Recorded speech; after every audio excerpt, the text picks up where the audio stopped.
Chapter 1. Early Childhood.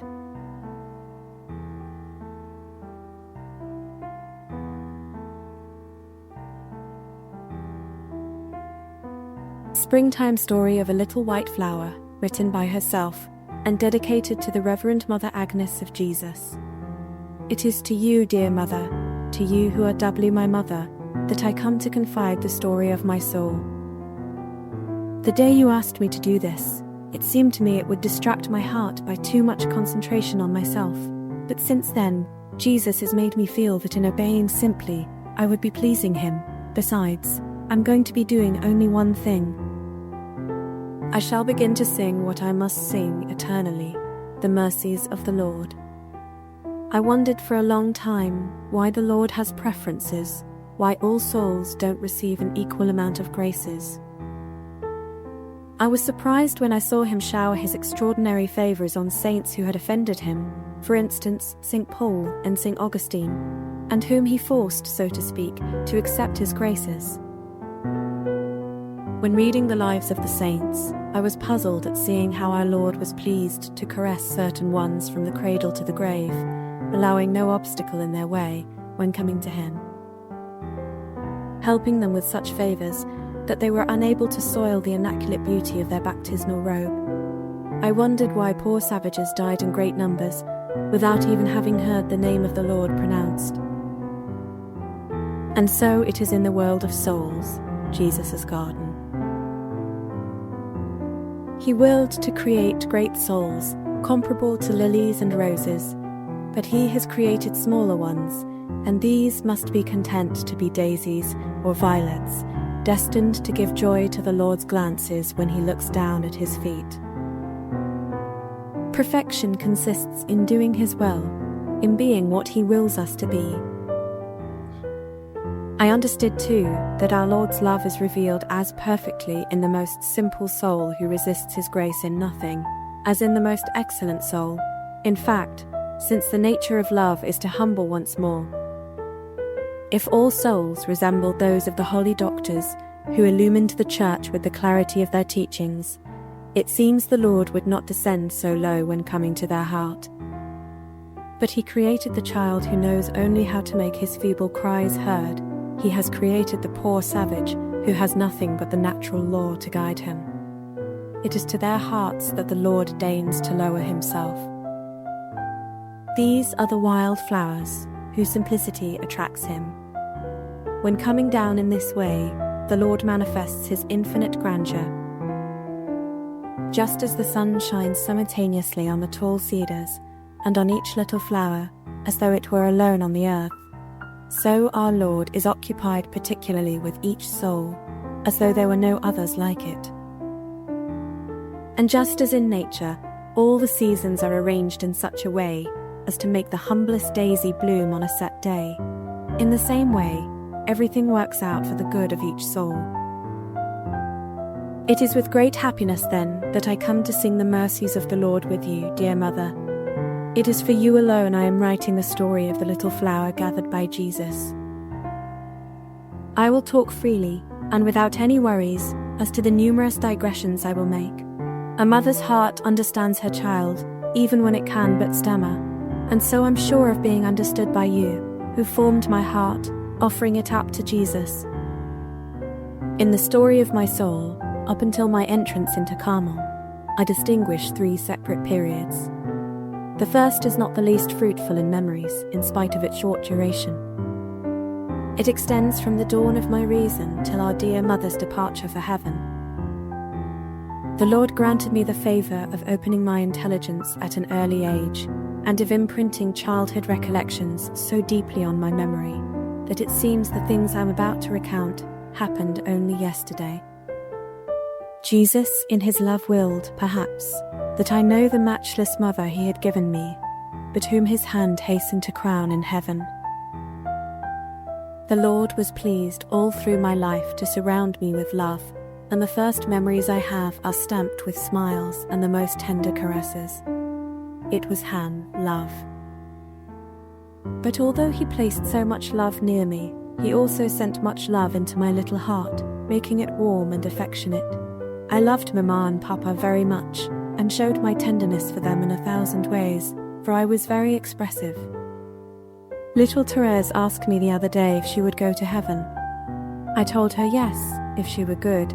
She answered, "Yes, but if I'm not good, I'll go to hell. But I know what I will do. I will fly to you in heaven, and what will the Lord be able to do to take me away? You will be holding me so tightly in your arms." I could see in her eyes that she was really convinced that the Lord could do nothing to her if she were in her mother's arms. Marie loves her little sister very much. She finds her very good, and it would be difficult for her to think otherwise, since this poor little thing has a great fear of causing Marie any trouble. Yesterday, knowing she is very happy to be given a rose, I wanted to cut one for her. She began begging me not to do so, because Marie had forbidden this. Her face was red with emotion. In spite of this, I gave her 2 roses, but she did not dare go into the house. It was useless for me to tell her the roses belonged to me. "No," she insisted, "they belong to Marie." She becomes emotional very easily. As soon as she does anything wrong, everybody must know it. Yesterday, not meaning to do so, she tore off a small piece of wallpaper. She wanted to tell her father immediately, and you would have pitied her to see her anxiety. When he returned 4 hours later, and everybody had forgotten about it, she ran at once to Marie, saying, "Marie, hurry and tell Papa I tore the paper." Then she awaited her sentence as if she were a criminal. There is an idea in her little head that if she owns up to something, she will be more readily forgiven. I was very proud of my 2 sisters, but the one who was my ideal from childhood was Pauline. When I was beginning to talk, Mama would ask me, "What are you thinking about?" And I would answer invariably, "Pauline." Another time, I was moving my little finger over the window panes, and I said, "I'm writing, Pauline." Dear little Leonie held a warm place in my heart. She was very fond of me, and in the evenings when the family took a walk, she used to take care of me. I still seem to hear those beautiful lullabies she used to sing to me to get me to sleep. She was always trying to find ways of pleasing me, and I would be sorry if I caused her any trouble.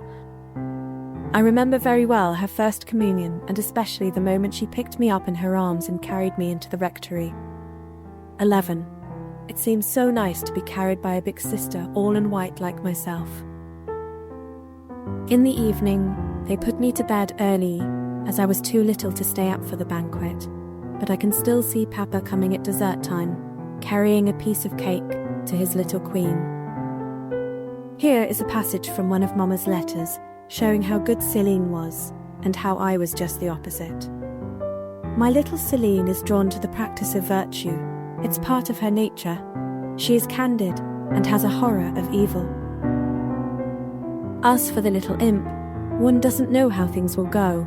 She is so small, so thoughtless. Her intelligence is superior to Céline's, but she's less gentle, and has a stubborn streak in her that is almost invincible. When she says no, nothing can make her give in. And one could put her in the cellar a whole day, and she'd sleep there rather than say yes. But still, she has a heart of gold. She is very lovable and frank. It's curious to see her running after me, making her confession. "Mama, I pushed Céline once. I hit her once, but I won't do it again." It's like this for everything she does. Thursday evening we took a walk in the direction of the train station, and she wanted absolutely to go into the waiting room to go and see Pauline. She was running on ahead with a joy that was pleasant to see. But when she saw we had to return without getting on the train to go to visit Pauline, she cried all the way home. You can see, dear mother, how far I was from being a faultless little child. They weren't even able to say about me, "She's good when she's asleep," because at night I was more restless than during the day. Throwing off the blankets and sending them in all directions, and while still sleeping, banging myself against the wood of my little bed, the pain would awaken me and I'd cry out, "Mama, I bumped myself." Poor little mother was obliged to get up and convince herself I really had bruises on my forehead. that I really bumped myself. She'd cover me up and then go back to bed, but in a short time I would begin bumping myself again, so much so they had to tie me in bed. And so every evening little Céline came to tie me up with a lot of cords that were to prevent the little rascal from bumping herself and waking up her mama. This was so successful a means that I was, from then on, good when sleeping. I see with pleasure that in Mamma's letters I gave her great consolation when growing up. Having nothing but good example around me, I naturally wanted to follow it. This is what she wrote in 1876. Even Therese wants to do little acts of penance at times. She's a charming child, very alert, very lively, but she's very sensitive. Céline and she are very fond of each other and are sufficient unto themselves for passing the time. Every day, as soon as they've eaten dinner, Céline takes her little rooster. She catches Therese's little hen with one sweep of her hand, something I can never do, but she's so lively she gets it in one bound. Then they come with their little pets and sit before the fireplace and amuse themselves for long hours at a time. It was little Rose who gave me the hen and the rooster, and I gave the rooster to Céline. I remember that I really wasn't able to be without Céline. I'd sooner leave the table without taking my dessert than not to follow her as soon as she got up. Begging for help to get down, I would turn in my high chair, and then we would go out and play together. Sometimes we went with the mayor's little daughter, and I liked this because of the park and all the beautiful toys she showed us. But most of the time I went there only to please Céline, much preferring to stay in our own little garden to scrape the walls and get all the little shiny stones there. Then we would go and sell them to Papa, who bought them from us in all seriousness. We carried on spiritual conferences together frequently. Here is a sample taken from one of Mama's letters. Our two little dears, Céline and Therese, are angels of benediction, little cherubs. Therese is the joy and happiness of Marie, and even her glory. It's incredible how proud she is of her. It's true she has very rare answers for one her age. She surpasses Céline in this, who is twice her age. Céline said the other day, "How is it that the Lord can be present in a small host?" The little one said, "That is not surprising. The Lord is all-powerful." What does all-powerful mean? It means he can do what he wants. I must stop now. I must speak to you no longer about my infancy, but of the little 4-year-old rascal. I remember a dream I must have had around that age, and it is still deeply imprinted on my imagination. I dreamed one night I went to take a walk all alone in the garden. When I reached the foot of the steps leading to the garden, and which have to be climbed to get into it, I stopped, seized with fright. In front of me, near the arbour, there was a barrel of lime, and on this barrel 2 frightful little devils were dancing with surprising agility, in spite of the flatterons they had on their feet. All of a sudden, they cast fiery glances at me, and at the same moment appeared to be more frightened than I was, for they jumped from the barrel and went to hide in the laundry that was just opposite. Seeing they weren't so brave, I wanted to know what they were going to do, and I went up to the window. The poor little devils were there, running on the tables, not knowing what to do to hide from my gaze. Sometimes they approached the window, looking out to see if I was still there, and seeing me there, they began running like madmen.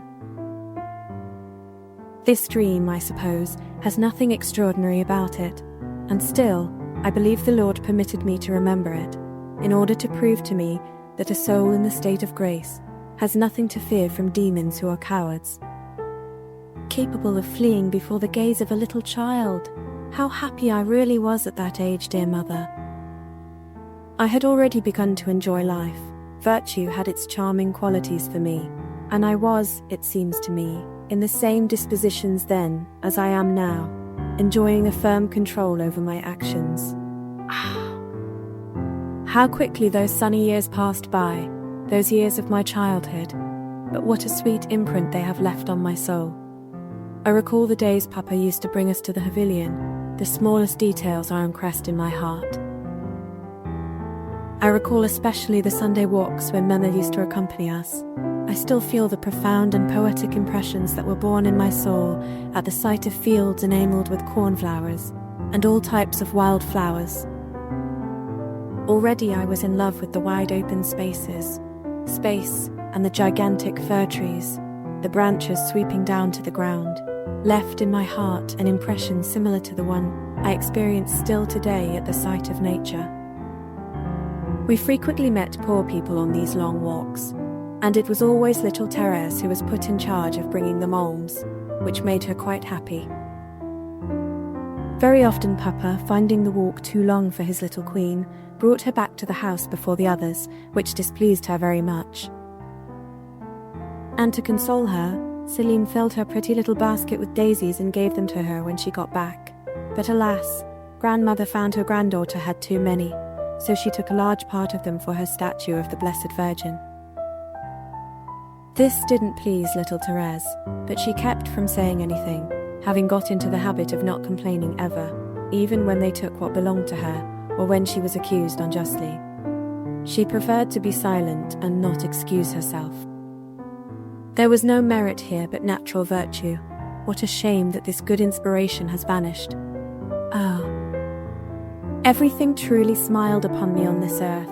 I found flowers under each of my steps, and my happy disposition contributed much to making life pleasant, but a new period was about to commence for my soul. I had to pass through the crucible of trial and to suffer from my childhood in order to be offered earlier to Jesus. Just as the flowers of spring begin to grow under the snow and to expand in the first rays of the sun, so the little flower whose memories I am writing had to pass through the winter and trial.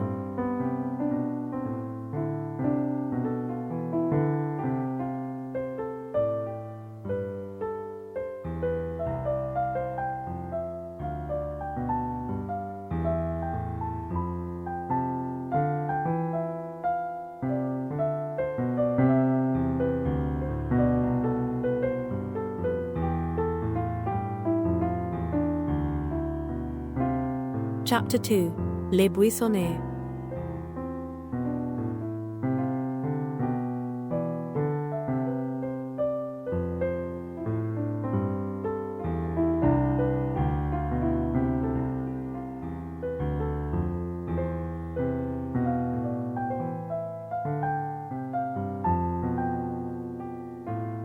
All the details of my mother's illness are still present to me, and I recall especially the last week she spent on earth.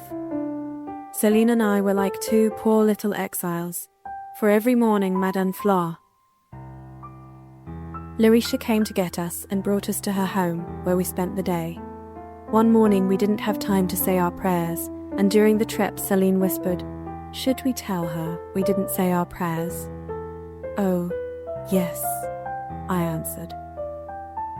So very timidly Céline told Madame Larisha, who said, "Well, my little girls, you will say them," and placing us both in a large room, she left. Céline looked at me and we said, "Oh, this is not like Mama. She always had us say our prayers with her." When we were playing with the children, the thought of our dear mother was with us constantly. Once Céline was given a beautiful apricot, and she bent down and said to me, "We are not going to eat it. I will give it to Mama." Alas, poor little mother was already too sick to eat the fruits of the earth. She was to be satisfied only in heaven with the Lord's glory, and was to drink the mysterious wine he spoke about at the Last Supper, saying he would share it with us in his Father's kingdom. The day of Mama's departure, or the day after, Papa took me in his arms and said, "Come, kiss your poor little mother for the last time." Without a word, I placed my lips on her forehead. I don't recall having cried very much, neither did I speak to anyone about the feelings I experienced. I looked and listened in silence. No one had any time to pay any attention to me, and I saw many things they would have hidden from me. For instance, once I was standing before the lid of the coffin, which had been placed upright in the hall. I stopped for a long time gazing at it. Though I'd never seen one before, I understood what it was.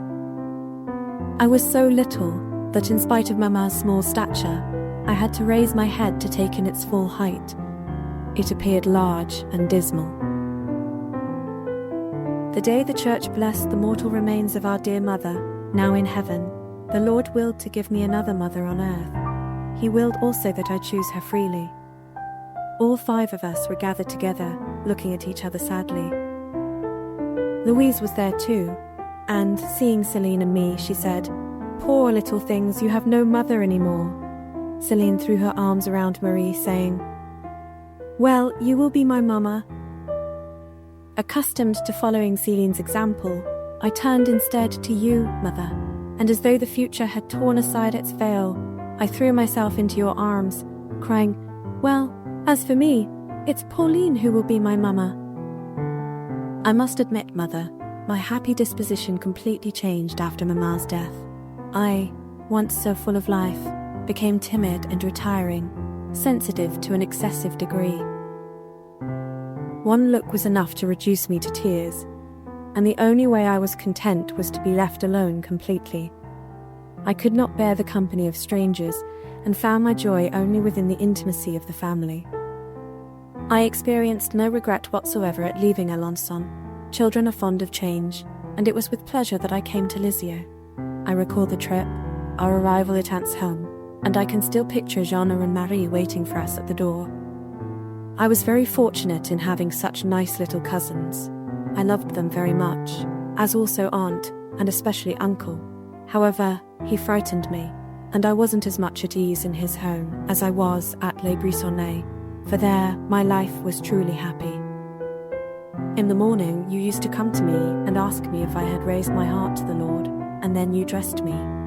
While dressing me you spoke about him, and afterward we knelt down and said our prayers together. The reading lesson came later, and the first word I was able to read without help was heaven. My dear godmother took charge of the writing lessons, and you, mother, all rest. I enjoyed no great facility in learning, but I did have a very good memory. Catechism and sacred history were my favourite subjects, and these I studied with joy. Grammar frequently caused me to shed many tears.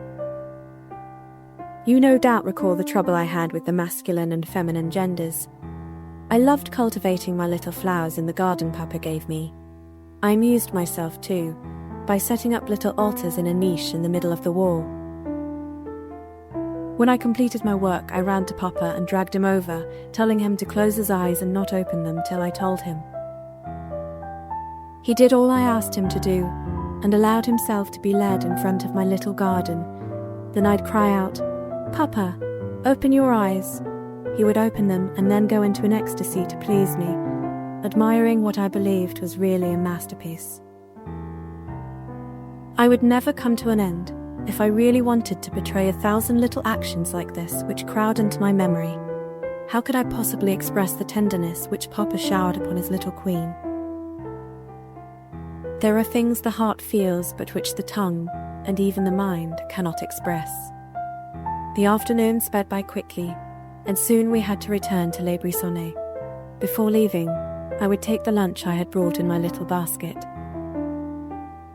The beautiful bread and jam you had prepared had changed its appearance. Instead of the lively colours it had earlier, I now saw only a light rosy tint, and the bread had become old and crumbled. Earth again seemed a sad place, and I understood that in heaven alone joy will be without any clouds. Speaking of clouds, I remember one day when the beautiful blue sky became suddenly overcast, and soon the thunder began to roll, and the lightning to flash through the dark clouds. I saw it strike a short distance away, and, far from being frightened, I was thrilled with delight because the Lord seemed to be so close. Papa, however, was not as delighted as his little queen. It wasn't because the storm frightened him, but because the grass and the tall daisies, taller than I, were beginning to sparkle with precious stones. We had to cross several fields before coming to a road, and Papa, fearing the diamonds would soak his little girl, picked her up and carried her on his back in spite of his bundle of lines. During the walks I took with Papa, he loved to have me bring alms to the poor we met on the way. On one occasion we met a poor man who was dragging himself along painfully on crutches. I went up to give him a coin. He looked at me with a sad smile and refused my offering, since he felt he wasn't poor enough to accept alms. I cannot express the feeling that went through my heart. I wanted to console this man, and instead, I had given him pain. Or so I thought. The poor invalid undoubtedly guessed at what was passing through my mind, for I saw him turn around and smile at me. Papa had just bought me a little cake, and I had an intense desire to give it to him, but I didn't dare. However, I really wanted to give him something he couldn't refuse, so great was the sympathy I felt toward him. I remembered having heard that on our first communion day, we can obtain whatever we ask for, and this thought greatly consoled me. Although I was only 6 years old at this time, I said, "I'll pray for this poor man the day of my first communion." I kept my promise 5 years later, and I hope the Lord answered the prayer he inspired me to direct to him in favor of one of his suffering members. I loved the Lord very much, and offered my heart to him very often, making use of the little formula Mother had taught me. However, one evening the beautiful month of May, I committed a fault that merits the penalty of being confessed. It gave me good reason to humble myself, and I believed I had perfect contrition for it. Oh, dear Mother, with what care you prepared me for my first confession, telling me it was not to a man but to the Lord I was about to tell my sins. I was very much convinced of this truth. I made my confession in a great spirit of faith, even asking you if I had to tell Father du Cellier I loved him with all my heart, as it was to the Lord, in person, I was speaking. Well instructed in all I had to say and do, I entered the confessional and knelt down. On opening the grating, Father du Cellier saw no one. I was so little, my head was below the armrest. He told me to stand up. Obeying instantly, I stood and faced him directly in order to see him perfectly. And I made my confession like a big girl and received his blessing with great devotion, for you had told me that at the moment he gave me absolution, the tears of Jesus were going to purify my soul. I remember the first exhortation directed to me. Father encouraged me to be devout to the Blessed Virgin, and I promised myself to redouble my tenderness for her. Coming out of the confessional, I was so happy and light-hearted that I had never felt so much joy in my soul. Since then, I've gone to confession on all the great feasts, and it was truly a feast for me each time. If the big feasts were rare, each week brought one that was very dear to my heart, namely Sunday. What a day Sunday was for me. It was the Lord's feast day and feast of rest. First, I stayed in bed longer than on the other days. Then Pauline spoiled her little girl by bringing her some chocolate to drink while still in bed, and then she dressed her up like a little queen. Marie came to curl her hair, and Therese was not always nice when Marie pulled her hair. Afterwards, she was very happy to take the hand of her king, who on that day kissed her more tenderly than usual. The whole family then went off to Mass. All along the way to church, and even in the church, Papa's little queen held his hand. Her place was by his side, and when we had to go down into the body of the church to listen to the sermon, 2 chairs had to be found side by side. This wasn't too difficult, for everyone seemed to think it so wonderful to see such a handsome old man with such a little daughter, that they went out of their way to give them their places. Uncle, sitting in the warden's pews, was always happy to see us come. He used to call me his little ray of sunshine. I wasn't too disturbed at being looked at by people. I listened attentively to the sermons, which I understood very poorly. The first I did understand, and which touched me deeply, was a sermon on the Passion, preached by Father du Cellier. And since then, I've understood all the others. When the preacher spoke about Saint Teresa, Papa leaned over and whispered, "Listen carefully, little queen. He's talking about your patroness." I did listen carefully, but I looked more frequently at Papa than at the preacher, for his handsome face said so much to me. His eyes, at times, were filled with tears, which he tried in vain to stop. He seemed no longer held by earth, So much did his soul love to lose itself in the eternal truths. His earthly course, however, was far from completed. Long years had to pass by before heaven opened to his enraptured eyes, and the Lord would wipe the tears from the eyes of his good and faithful servant. How glad I was to see the day of the distribution of prizes arrive each year. In this, as in all other matters, justice was strictly observed, and I received only the rewards I deserved. All alone, standing before the august assembly, I listened to my sentence being read by the King of France and Navarre. My heart was beating rapidly as I received my prizes and the crown. It was like a picture of the Last Judgment. Immediately after the distribution, the little queen took off her white dress, and they quickly dressed her in disguise in order to take part in the grand pageant that followed. Ah, how joyous were these family feasts! How far I was from suffusing the trials awaiting my dear king when seeing him so happy. One day, however,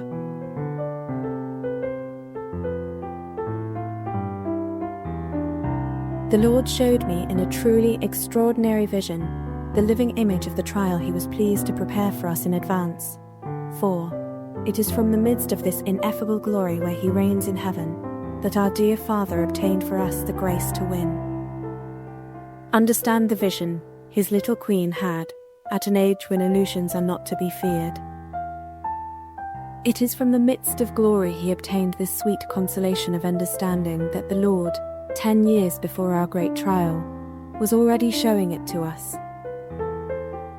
He was doing this as a father who gives his children a glimpse of the glorious future he is preparing for them, and is pleased to have them consider in advance the priceless riches which will be their heritage. Ah, why was it to me that the Lord gave this light? Why did he show such a small child a thing she couldn't understand, a thing which, if she had understood, would have made her die of grief? Why? This is one of the mysteries we shall understand only in heaven, and which we shall eternally admire, how good the Lord really is, how he parcels out trials only according to the strength he gives us.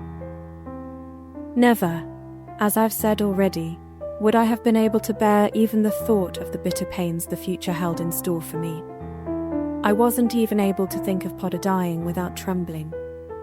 Once he had climbed to the top of a ladder, and as I was standing directly below, he cried out, "Move away, little one. If I fall, I'll crush you." When I heard this, I experienced an interior revulsion, and instead of moving away, I clung to the ladder, thinking, at least, if Papa falls, I'll not have the grief of seeing him die. I'll die with him. I was 6 or 7 years old when Papa brought us to Trouville, 45. Never will I forget the impression the sea made upon me. I couldn't take my eyes off it, since its majesty, the roaring of its waves. Everything spoke to my soul of the Lord's grandeur and power. I recall during the walk on the seashore, a man and a woman were looking at me as I ran ahead of Papa. They came and asked him if I were his little daughter, and said I was a very pretty little girl. Papa said, yes, but I noticed the sign he made to them not to pay me any compliments. It was the first time I'd heard it said I was pretty, and this pleased me, as I didn't think I was. You always took great care, Mother, to allow me to come in contact with nothing that could destroy my innocence, and you saw to it, too, that I heard nothing capable of giving rise to vanity in my heart. As I listened to what you and Marie said, and as you had never directed any compliments to me, I gave no great importance to the words or admiring glances of this woman. My life passed by tranquilly and happily. The affection with which I was surrounded at Les Buissonets helped me grow. I was undoubtedly big enough now to commence the struggle, to commence knowing the world and the miseries with which it was filled.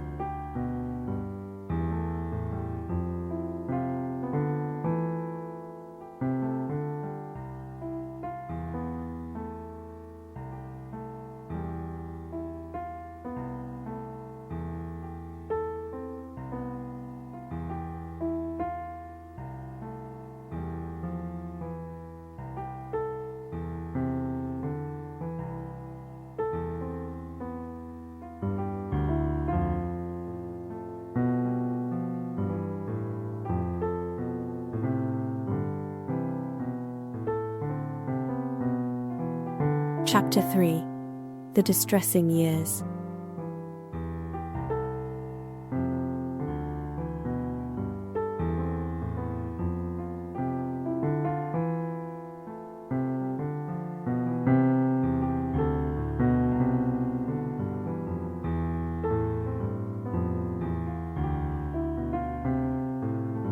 I was 8.5 when Leonie left boarding school and I replaced her at the Abbey. I've often heard it said that the time spent at school is the best and happiest of one's life. It wasn't this way for me. The 5 years I spent in school were the saddest in my life, and if I hadn't had Céline with me, I couldn't have remained there and would have become sick in a month. The poor little flower had become accustomed to burying her fragile roots in a chosen soil made purposely for her. It seemed hard for her to see herself among flowers of all kinds, with roots frequently indelicate, and she had to find in this common soil the food necessary for her sustenance. You had instructed me so well, dear mother, that when I went to boarding school, I was the most advanced of the children of my age. I was placed, as a result, in a class where the pupils were all older than I. One of them was about 13 or 14, and she wasn't too intelligent, but she was really adept at influencing the students and even the teachers. When she noticed I was so young, almost always first in the class, and loved by all the sisters, she experienced a jealousy pardonable in a student. She made me pay in 1,000 ways for my little successes. What pleased me was when by chance I was alone with little Marie, and, not having Céline mowed along dragging her into ordinary games, she left me free to choose, and I chose a game that was entirely new. Marie and Therese became 2 hermits, having nothing but a poor hut, a little garden where they grew corn and other vegetables.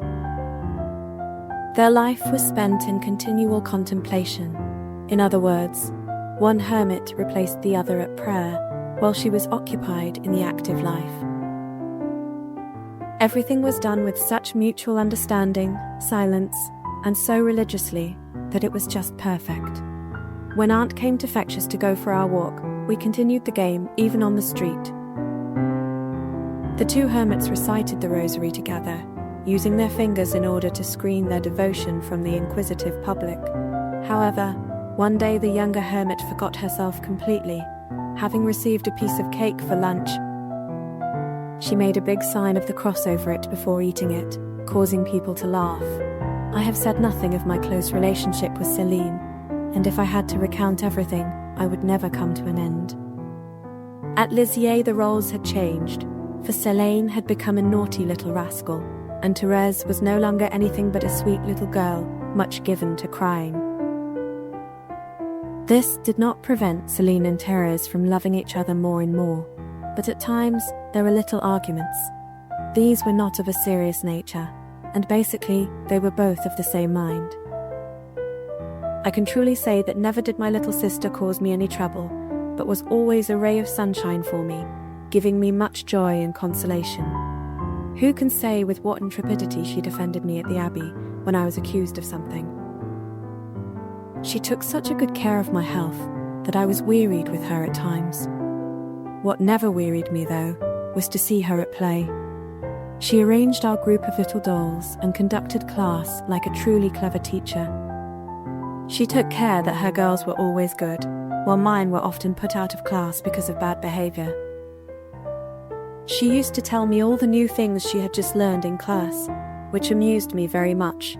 I looked upon her as a fountain of knowledge. One evening, I heard you say that from the time one received one's first communion, one had to commence living a new life, and I immediately made the resolution not to wait for that day, but to commence the very same time as Céline. Never had I felt I loved her as much as I did during her 3-day retreat. For the first time in my life, I was separated from her, and I didn't sleep in her bed. The first day, forgetting she was not going to return, I kept a small bunch of cherries that Papa had brought me, in order to eat them with her. When I didn't see her returning home, I was really sad. Papa consoled me by saying he would take me the next day to the Abbey to see my Céline, and that I would give her another bunch of cherries. The day of Celine's first communion left me with an impression similar to my own first communion. When awakening in the morning all alone in the big bed, I felt inundated with joy. It's today. The great day has arrived. I repeated this over and over again. It seemed it was I who was going to make my first communion. I believe I received great graces that day, and I consider it one of the most beautiful in my life. I have fallen a little behind in recalling that delightful and sweet memory, and now I must speak of the sorrowful trial that broke little Therese's heart when Jesus took away her dear mamma, her tenderly loved Pauline. I shall always remember, dear mother, with what tenderness you consoled me. Then you explained the life of Carmel to me, and it seemed so beautiful. When thinking over all you had said, I felt that Carmel was the desert, where the Lord wanted me to go, also to hide myself. I felt this with so much force that there wasn't the least doubt in my heart. It was not the dream of a child led astray, but the certitude of a divine call. I wanted to go to Carmel, not for Pauline's sake, but for Jesus alone. I was thinking very much about things that words could not express, but which left a great peace in my soul. I took great care to profit from my dear. Every day, Celine and I bought her cake and candy, thinking that later on she would never eat these anymore. We were always by her side and never gave her a moment's rest. Finally, October 2nd arrived, a day of tears and blessings when Jesus gathered the first of his flowers, who was to be the mother of those who would come to join her a few years later. I still see the spot where I received Pauline's last kiss, and then Aunt brought us to Mass, while Papa went to Mount Carmel to offer his first sacrifice. The whole family was in tears, so that people who saw us coming into the church looked at us in surprise, but it was all the same to me, and it didn't prevent me from crying. I believed that, if everything crumbled around me, I would have paid no attention whatsoever. I looked up at the beautiful blue skies, and was astonished the sun was shining with such brightness, when my soul was flooded with sadness. Perhaps, dear mother, you find I am exaggerating the pain I was experiencing. I readily admit that it should not have been as great, since I had the hope of finding you again in Carmel, but my soul was far from being mature, and I was to pass through many crucibles of suffering before attaining the end I so much desired. The sickness which overtook me certainly came from the demon. Infuriated by your entrance into Carmel, he wanted to take revenge on me for the wrong our family was to do him in the future. But he did not know that the sweet Queen of Heaven was watching over her fragile little flower, that she was smiling on her from her throne in heaven, and was preparing to stop the storm the moment her flower was to break, without any hope of recovery. I believe the devil had received an external power over me, but was not allowed to approach my soul, nor my mind, except to inspire me with very great fears of certain things. For example, very simple remedies they tried in vain to make me accept. But although the Lord permitted the devil to come near me, he also sent me visible angels. Marie was always by my bedside, taking care of me and consoling me with a mother's tenderness. Never did she show the slightest sign of annoyance, and still I gave her a lot of trouble, not even allowing her to be away from me.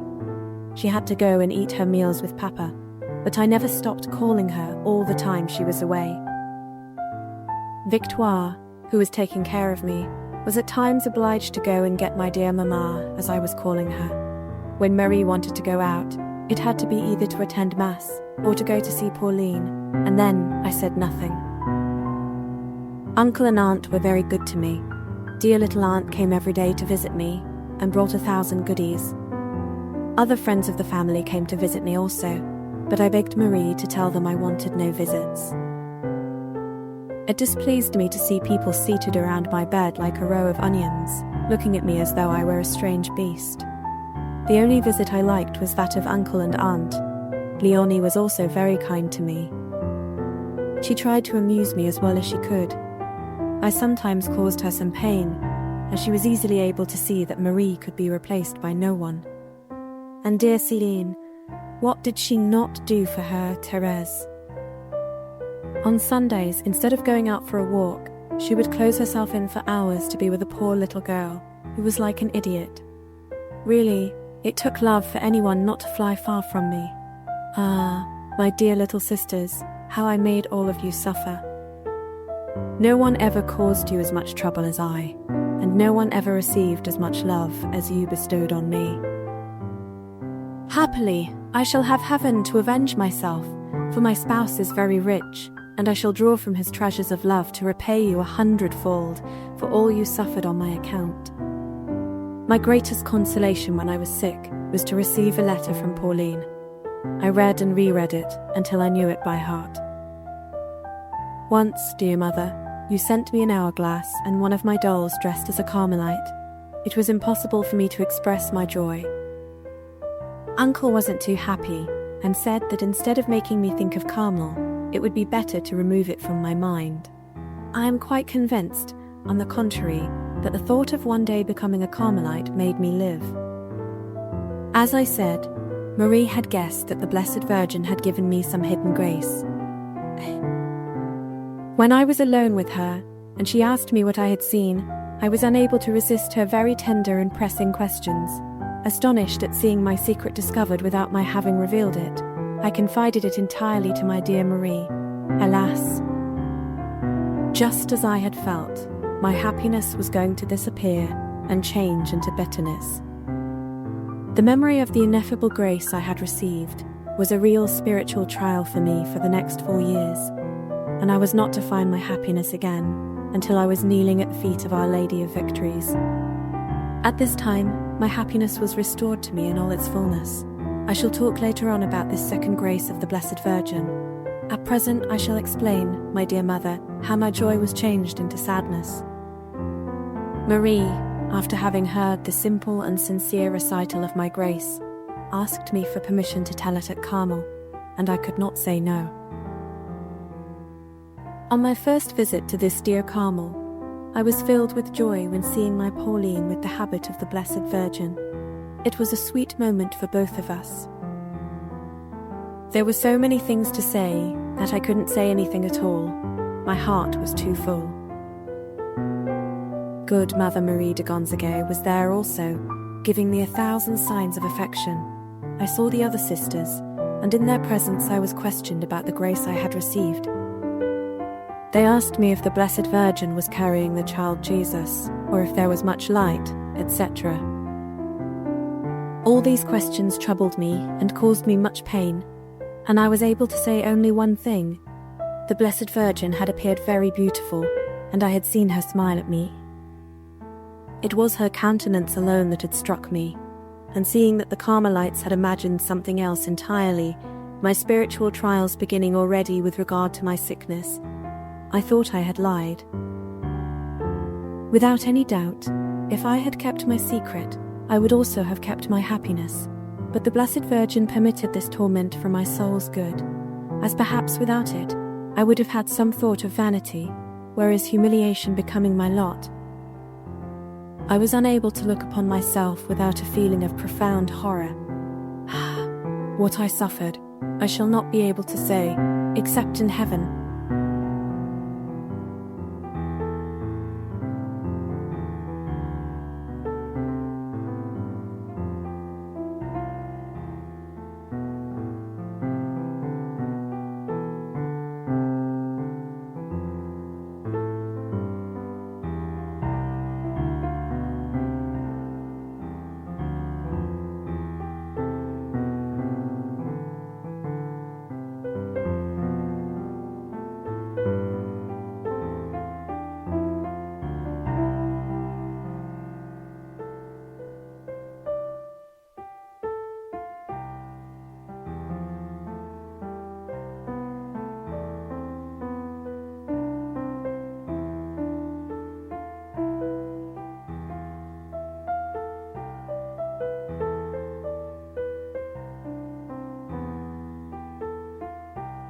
Chapter 4. First Communion, Boarding School.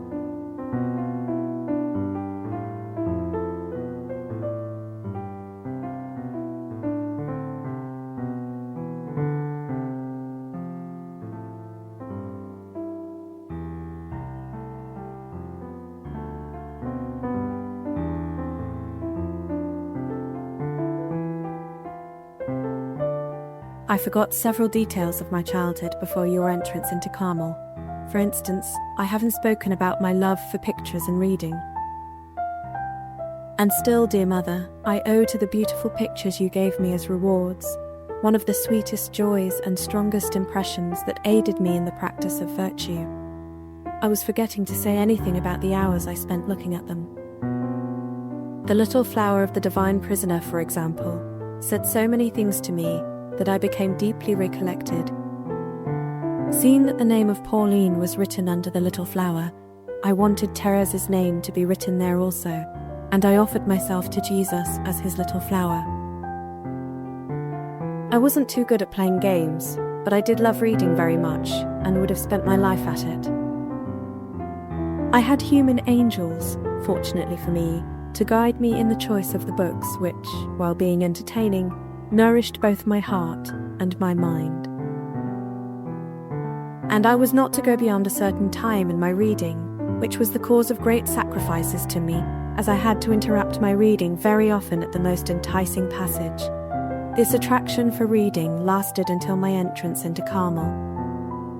To state the number of books that passed through my hands would be impossible, but never did the Lord permit me to read a single one of them that was capable of doing me any harm.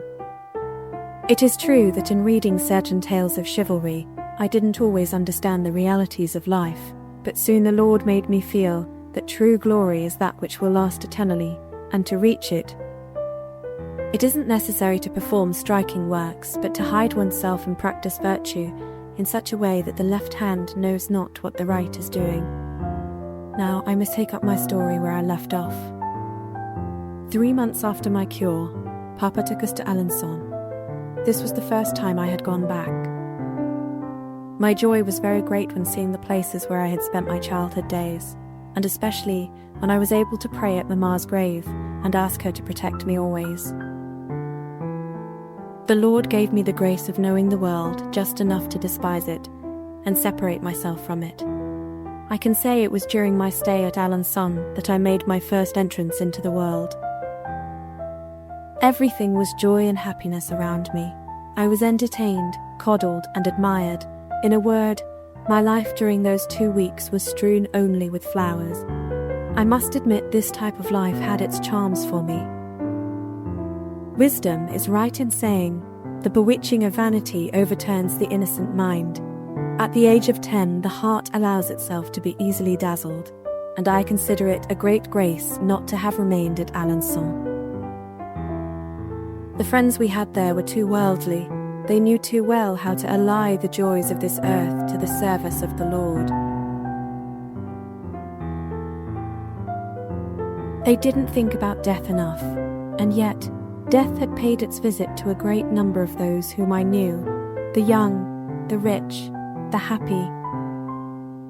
I loved to return in spirit to the enchanting places where they lived, wondering where these people are, what became of their houses and gardens, where I saw them enjoy life's luxuries. And I see that all is vanity and vexation of spirit under the sun, that the only good is to love the Lord with all one's heart, and to be poor in spirit here on earth. Perhaps Jesus wanted to show me the world before his first visit to me, in order that I may choose freely the way I was to follow. The time of my first communion remains engraved in my heart, as a memory without any clouds. It seems to me I could not have been better disposed to receive him than I was, and all my spiritual trials had left me for nearly a whole year. Jesus wished to make me taste joy as perfect as is possible in this vale of tears. Ah, how eloquent my dear godmother was. I would have liked not to be alone when listening to her profound teachings. I felt so touched that in my simplicity I believed that the greatest sinners would have been touched just like me, and that, leaving all their perishable riches behind, they would no longer want to gain any but those of heaven. At this time in my life, nobody had ever taught me how to make mental prayer, and yet I had a great desire to make it. Marie, finding me pious enough, allowed me to make only my vocal prayers. One day, one of my teachers at the Abbey asked me what I did on my free afternoons when I was alone. I told her I went behind my bed in an empty space which was there, and that it was easy to close myself in with my bed curtain, and that I thought. "But what do you think about?" she asked. "I think about the Lord, about life, about eternity. I think." The good religious laughed heartily at me, and later on, she loved reminding me of the time when I thought, asking me if I was still thinking. I understand now that I was making mental prayer without knowing it, and that the Lord was already instructing me in secret. The 3 months of preparation passed by quickly, and very soon I had to go on retreat, and for this had to become a real boarder, sleeping at the Abbey. I cannot express the sweet memory this retreat left with me. And truly, if I suffered very much at the boarding school, I was largely repaid by the ineffable happiness of those few days spent in waiting for Jesus. I don't believe one can taste this joy anywhere else but in religious communities. The number of children was small, and it was easy to give each child particular attention, and certainly our teachers gave each of us their motherly care and attention. They spent more time with me than with the others, and each night the first mistress came, with her little lantern, and kissed me in my bed, showing me much affection.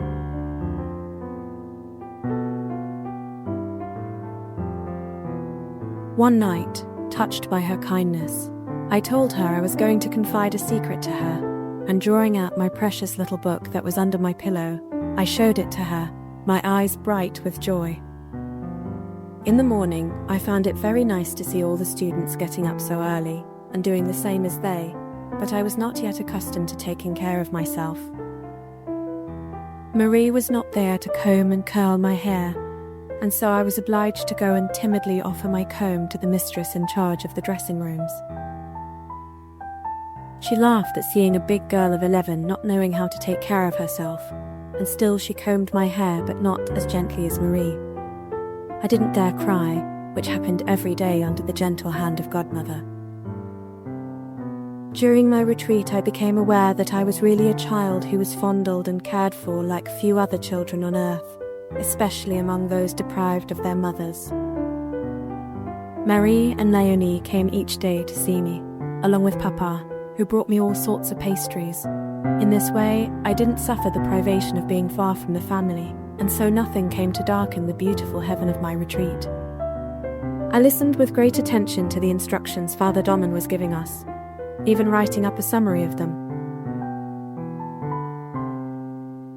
As far as my own thoughts were concerned, I didn't want to write any of these down, as I felt I would remember them. I was right. I was very happy to be able to go with the religious to recite the divine office. I made a spectacle of myself among my companions by wearing a big crucifix Leonie had given me, and which I held in my cincture like the missionaries. This crucifix was the envy of the religious who thought I wanted to imitate my Carmelite sister by carrying it. Ah, how my thoughts fled to her, and I knew that my Pauline was also on retreat like me, not for Jesus to give himself to her, but to give herself to him. This solitude spent in waiting for him was doubly dear to me for this reason. On the evening of the great day, I received absolution for the second time. My general confession left a great peace in my soul, and the Lord did not permit the lightest cloud to come and trouble me. In the afternoon, I begged pardon from the whole family who came to see me, but I wasn't able to speak except through my tears, so much was I moved. Pauline wasn't there, but I felt she was near me in spirit.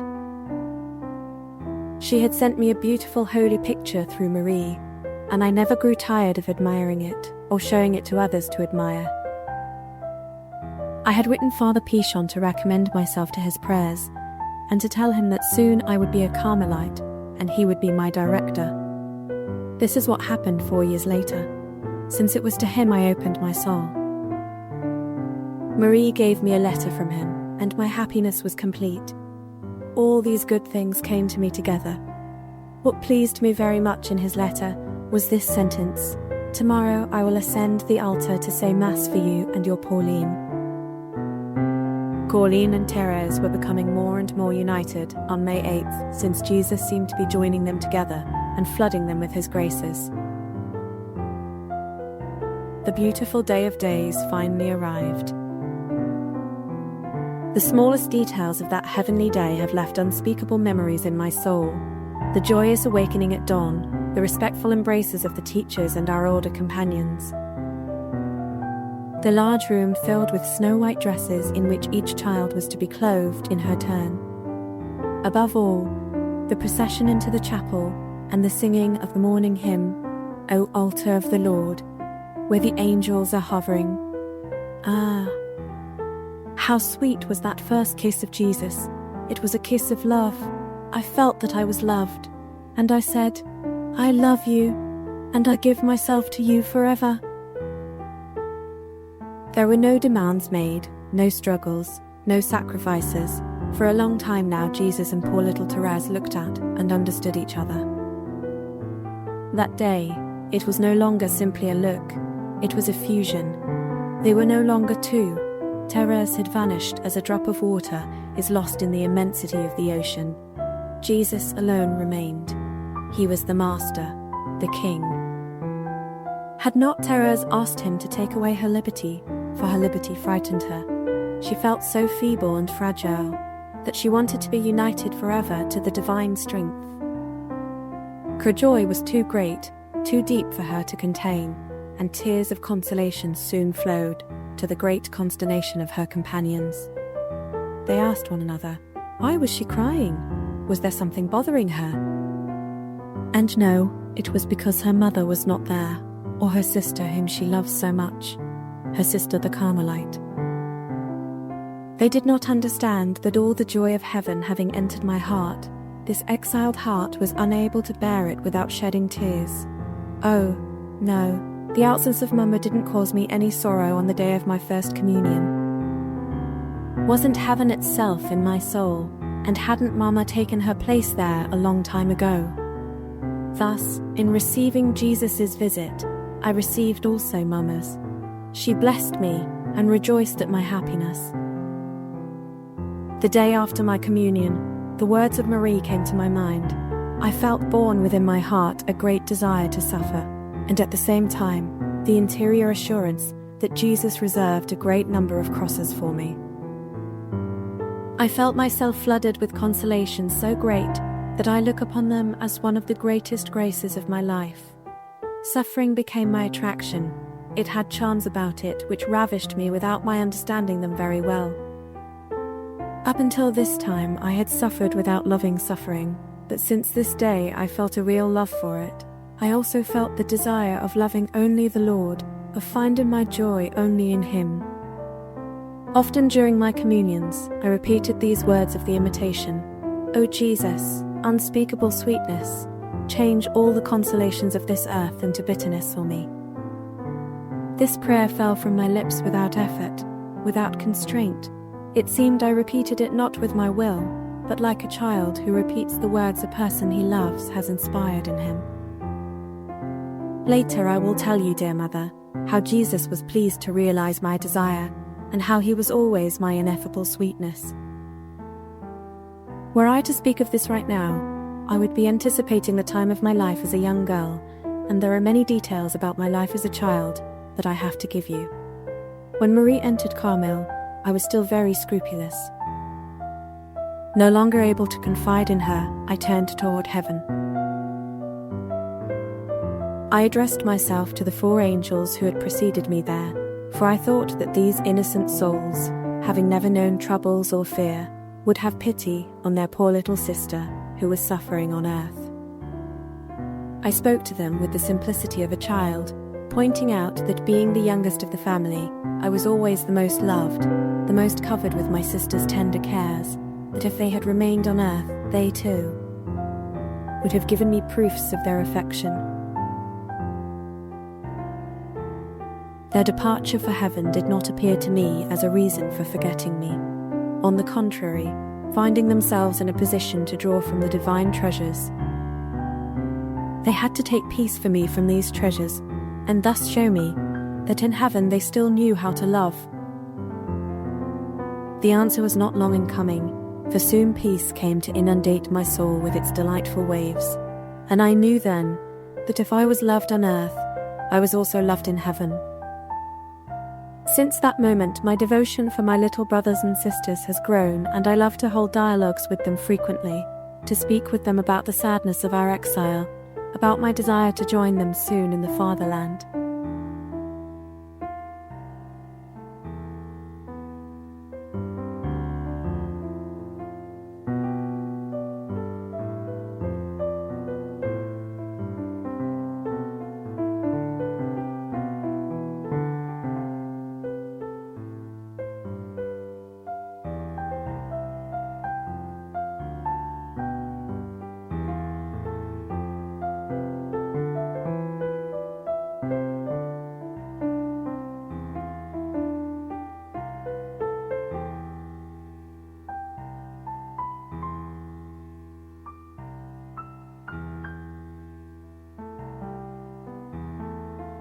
Chapter 5. After the Grace of Christmas.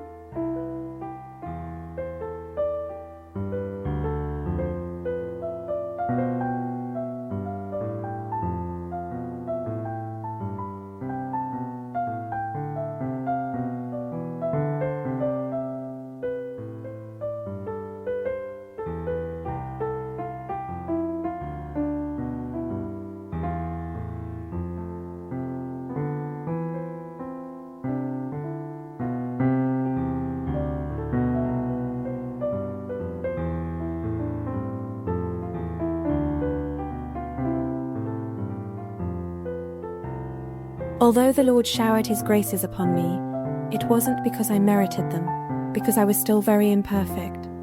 I had a great desire, it is true, to practice virtue, but I went about it in a strange way. Being the youngest in the family, I wasn't accustomed to doing things for myself. Celine tidied up the room in which we slept, and I myself didn't do any housework whatsoever. After Marie's entrance into Carmel, it sometimes happened that I tried to make up the bed to please the Lord, or else in the evening when Celine was away, I'd bring in her plants. But as I already said, it was for the Lord alone I was doing these things, and should not have expected any thanks from creatures. Alas, it was just the opposite. If Celine was unfortunate enough not to seem happy or surprised because of these little services, I became unhappy and proved it by my tears. It was December 25th, 1886, that I received the grace of leaving my childhood, in a word, the grace of my complete conversion. We had come back from midnight mass, where I had the happiness of receiving the strong and powerful the Lord. Upon arriving at Les Bissonnets, I used to love to take my shoes from the chimney corner and examine the presents in them. This old custom had given us so much joy in our youth that Celine wanted to continue treating me as a baby since I was the youngest in the family. Papa had always loved to see my happiness and listen to my cries of delight as I drew each surprise from the magic shoes, and my dear king's gaiety increased my own happiness very much. However, Jesus desired to show me that I was to give up the defects of my childhood, and so he withdrew its innocent pleasures. He permitted Papa, tired out after the midnight mass, to experience annoyance when seeing my shoes at the fireplace, and that he speak those words which pierced my heart. Well, fortunately, this will be the last year. I was going upstairs at the time to remove my hat, and Celine, knowing how sensitive I was, and seeing the tears already glistening in my eyes, wanted to cry too, for she loved me very much and understood my grief. She said, "Oh, Therese, don't go downstairs. It would cause you too much grief to look at your slippers right now." But Therese was no longer the same. Jesus had changed her heart. Forcing back my tears, I descended the stairs rapidly. Controlling the poundings of my heart, I took my slippers and placed them in front of Papa, and withdrew all the objects joyfully. I had the happy appearance of a queen. Having regained his own cheerfulness, Papa was laughing. Celine believed it was all a dream. Fortunately, it was a sweet reality. Therese had discovered once again the strength of soul which she had lost at the age of 4.5, and she was to preserve it forever. On that night of light began the third period of my life. the most beautiful and the most filled with graces from heaven. The work I had been unable to do in 10 years was done by Jesus in one instant, contenting himself with my goodwill, which was never lacking. I could say to him like his apostles, "Master, I fished all night and caught nothing." More merciful to me than he was to his disciples, Jesus took the net himself, cast it, and drew it in filled with fish. He made me a fisher of souls. I experienced a great desire to work for the conversion of sinners, a desire I hadn't felt so intensely before. I felt charity enter into my soul, and the need to forget myself and to please others. Since then, I've been happy. One Sunday, looking at a picture of our Lord on the cross, I was struck by the blood flowing from one of the divine hands. I felt a great pang of sorrow when thinking this blood was falling to the ground without anyone's hastening to gather it up. I was resolved to remain in spirit at the foot of the 15 cross and to receive the divine dew. I understood I was then to pour it out upon souls. The cry of Jesus on the cross sounded continually in my heart, "I thirst." 94, these words ignited within me an unknown and very living fire. I wanted to give my beloved to drink, and I felt myself consumed with a thirst for souls. As yet, it was not the souls of priests that attracted me, but those of great sinners. I burned with the desire to snatch them from the eternal flames. I felt in the depths of my heart certain that our desires would be granted, but to obtain courage to pray for sinners, I told the Lord I was sure he would pardon the poor, unfortunate Pranzini. That I'd believe this even if he went to his death without any signs of repentance, or without having gone to confession. I was absolutely confident in the mercy of Jesus. But I was begging him for a sign of repentance, only for my own simple consolation. I had attained the sign I requested, and this sign was a perfect replica of the grace Jesus had given me when he attracted me to pray for sinners. Wasn't it before the wounds of Jesus, when seeing his divine blood flowing, that the thirst for souls had entered my heart? I wished to give them this immaculate blood to drink, this blood which was to purify them from their stains, and the lips of my first child were pressed to the sacred wounds. What an unspeakably sweet response. After this unique grace, my desire to save souls grows each day, and I seem to hear Jesus say to me what he said to the Samaritan woman, "Give me to drink." 97. It was a true interchange of love. To souls I was giving the blood of Jesus. To Jesus, I was offering these same souls, refreshed by the divine dew. I slaked his thirst, and the more I gave him to drink, the more the thirst of my poor little soul increased. And it was this ardent thirst he was giving me as the most delightful drink of his love. I was at the most dangerous age for young girls, but the Lord did for me what Ezekiel reports in his prophecies. Passing by me, Jesus saw that the time had come for me to be loved. He entered into a covenant with me, and I became his own. 2. He spread his mantle over me. He washed me with precious perfumes. He reclothed me in embroidered robes. He gave me priceless necklaces and ornaments. She nourished me with purest flour, with honey and oil in abundance. Then I became beautiful in his eyes, and he made me a mighty queen. Yes, Jesus did all this for me. I could take each word and prove it was realized in me, but the graces I already mentioned are sufficient proof. I'm going to speak, therefore, only of the food he provided in abundance. I was nourished for a long time on the pure flour contained in the Imitation of Christ, this being the only book which did me any good, for as yet I had not discovered the treasures hidden in the Gospels. I knew almost all the chapters of my beloved Imitation by heart. This little book never parted company with me, for in summer I carried it in my pocket, and winter in my muff. At Ants, they used to amuse themselves by opening the book at random and telling me to recite the chapter before them. With my new desire for knowledge at the age of 14, the Lord found it necessary to join to the pure flour some honey and oil in abundance. This honey and oil he showed me in Abbé Arminjon's conferences on the end of the present world and the mysteries of the future life. 101. This book had been lent to Papa by my dear Carmelites, and, contrary to my custom, I didn't read Papa's books. I asked to read it. This reading was one of the greatest graces in my life. I read it by the window of my study, and the impressions I received are too deep to express in human words. Jesus, wanting to have us advance together, formed bonds in our hearts stronger than blood. He made us become spiritual sisters, and in us were realized the words of St. John of the Cross, canticle, speaking to her spouse. The bride exclaims, "Following your footprints, maidens run lightly along the way. The touch of a spark, the special wine, cause flowings in them from the balsam of the Lord." Yes, it was very lightly we followed in Jesus' footprints.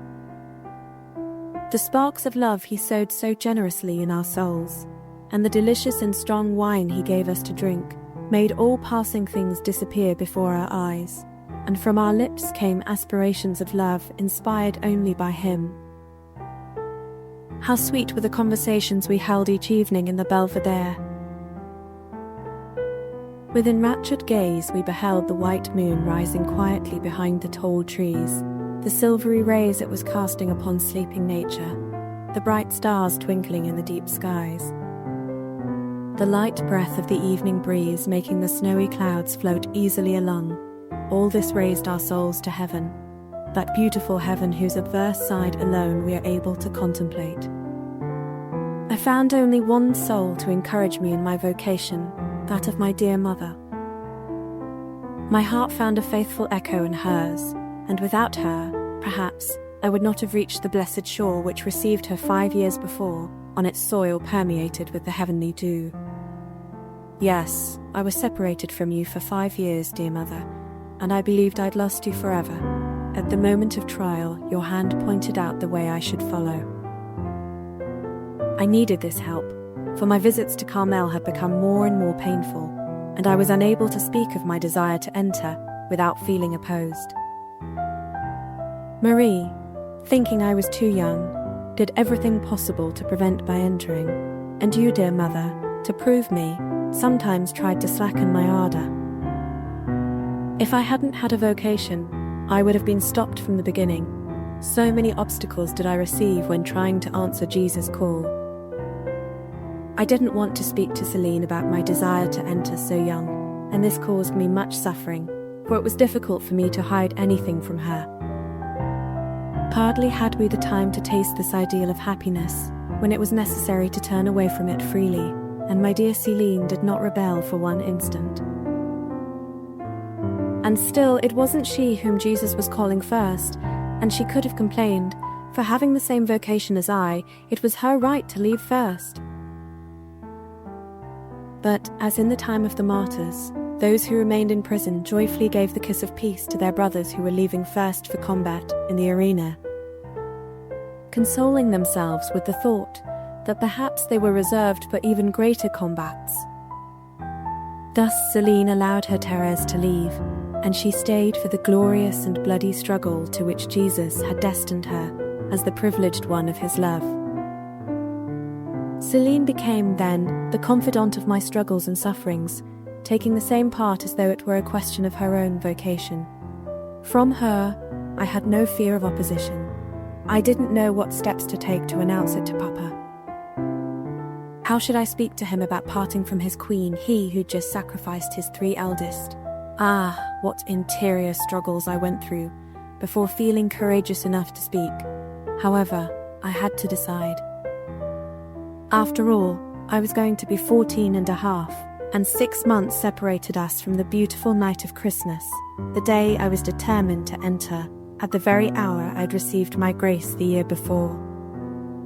I chose the feast of Pentecost as the day to break the news, all day long begging the apostles to pray for me, to inspire me with the right words. Shouldn't they help the timid child who was chosen by the Lord to be the apostle of apostles, through her prayers and sacrifices in Carmel. I found the opportunity to speak to my dear little father only in the afternoon after Vespers. He was seated by the well, contemplating the marvels of nature with his hands joined. The sun, whose rays had lost their ardour, gilded the high treetops, where little birds were joyfully chanting their evening song. Papa's handsome face had a heavenly expression about it, giving me the feeling that peace flooded his heart. Without saying a word, I sat down by his side, my eyes already wet with tears. He gazed at me tenderly, and taking my head, he placed it on his heart, saying, "What's the matter, my little queen? Tell me." Then rising as though to hide his own emotion, he walked while still holding my head on his heart. Through my tears, I confided my desire to enter Carmel, and soon his tears mingled with mine. He didn't say one word to turn me from my vocation, simply contenting himself with the statement that I was still very young to make such a serious decision. I defended myself so well that, with Papa's simple and direct character, he was soon convinced my desire was the Lord's will, and in his deep faith he cried out that the Lord was giving him a great honour in asking his children from him. We continued our walk for a long time, and encouraged by the kindness with which my incomparable father received my confidences, my heart poured out itself to him. After receiving Papa's permission, I believed I'd be able to fly to Carmel without any fears, but painful trials were still to prove my vocation. It was with trembling I confided my resolution to Uncle. He showed me great tenderness, but did not grant me his permission to leave. He forbade me to speak about my vocation to him until I was 17. It was contrary to human prudence, he said, to have a child of 15 enter Carmel. This Carmelite life was, in the eyes of many, a life of mature reflection, and it would be doing a great wrong to the religious life to allow an inexperienced child to embrace it. Everybody would be talking about it, etc., etc. He even said that for him to decide to allow me to leave would require a miracle. I saw all reasoning with him was useless, and so I left, my heart plunged into the most profound bitterness. My only consolation was prayer. I begged Jesus to perform the miracle demanded, since at this price only I'd be able to answer his call. The bishop brought us out as far as the garden. Papa amused him very much by telling him that in order to appear older I had put up my hair. This wasn't lost on the bishop, for he never spoke about his little daughter without telling the story of the hair. Fate. Father Reveroni wanted to accompany us to the end of the garden, and he told Papa that never had the like been seen before, a father as eager to give his child to the Lord as this child was to offer herself to him. Papa asked him for a few explanations about the pilgrimage, among them how one must dress to appear before the Holy Father.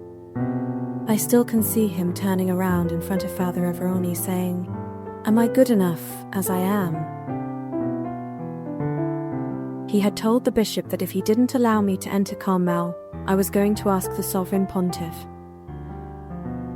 Papa was very simple in his words and manners, but he was so handsome, and he had a natural dignity about him, which must have pleased the bishop, accustomed to see himself surrounded by people who knew all the rules of polite society. But the King of France and Navarre in person, along with his little queen, was not one of these. When in the street again, my tears began to flow, not so much because of my sorrow, but because of my little father, who had made a useless trip. He had his heart set on sending a telegram to the Carmel, announcing a favourable answer from the bishop, and was obliged to return without any answer at all.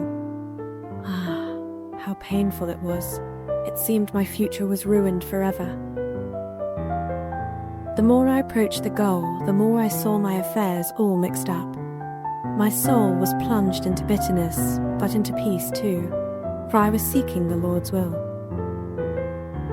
As soon as we arrived at Lisieux, I went looking for consolation at Carmel, and I found it in your presence, dear mother. I shall never forget what you suffered on my account. Had I no fear of profaning them when making use of them, I could speak Jesus' words addressed to his apostles, the night of his passion. It is you who have been with me in all my trials. My beloved sisters also offered me many sweet consolations.